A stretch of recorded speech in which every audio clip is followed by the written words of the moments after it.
longtime anchor of Fox News Sunday, announced yesterday that he's leaving the network to move to CNN's new streaming service, CNN Plus, where he is going to host a weekday show. Joining us now to discuss this is CNN's chief media correspondent and anchor of reliable sources, Brian Stelter, and CNN senior political analyst, John Avlon.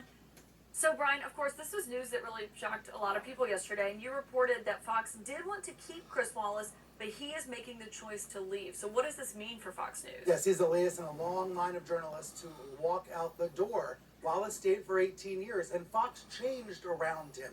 This is increasingly the Tucker Carlson channel, and journalists like Wallace just could not abide it anymore. He was discouraged, disappointed by that crazy 1/6 documentary Carlson made last month. Maybe that was the final straw. I don't know. Wallace isn't saying, and he's always been an old school guy who doesn't talk out of school. You know, he's never criticized Fox. We'll see if when he comes over to CNN next year, if he wants to talk about his time at Fox. But I think we can all see from the outside, this network has radicalized, and there's no room anymore for people like Chris Wallace. So, John, here's what he did say when he was announcing this about the editorial oversight and why he's leaving. 18 years ago, the bosses here at Fox promised me they would never interfere with a guest I booked or a question I asked, and they kept that promise.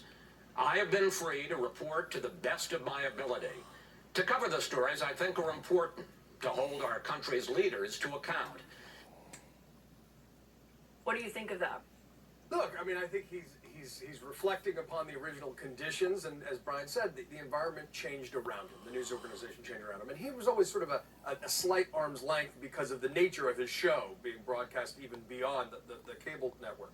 But the fact is that if you try to do real journalism down the line at a place like Fox News, you're increasingly an endangered species. Not only that, you're being hunted. It's an equivalent of rhino hunting in the Republican Party. Right. This is the exact same dynamics we've seen within the Republican Party, where the moderates get purged, and then they decide whether they're going to jump before they're pushed.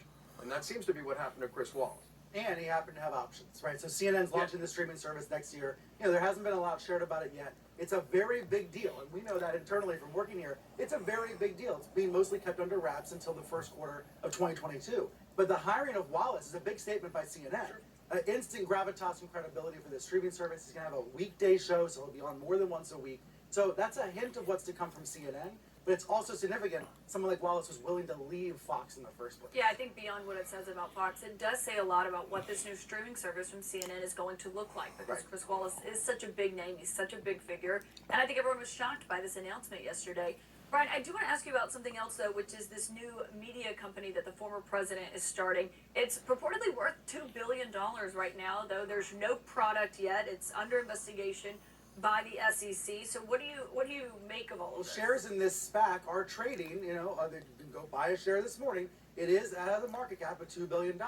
We're seeing these Trump superfans buy this meme stock in the hopes this will be a real company someday, but there's nothing to show for it. No product, no company. And it was revealed over the weekend by Judd Legum.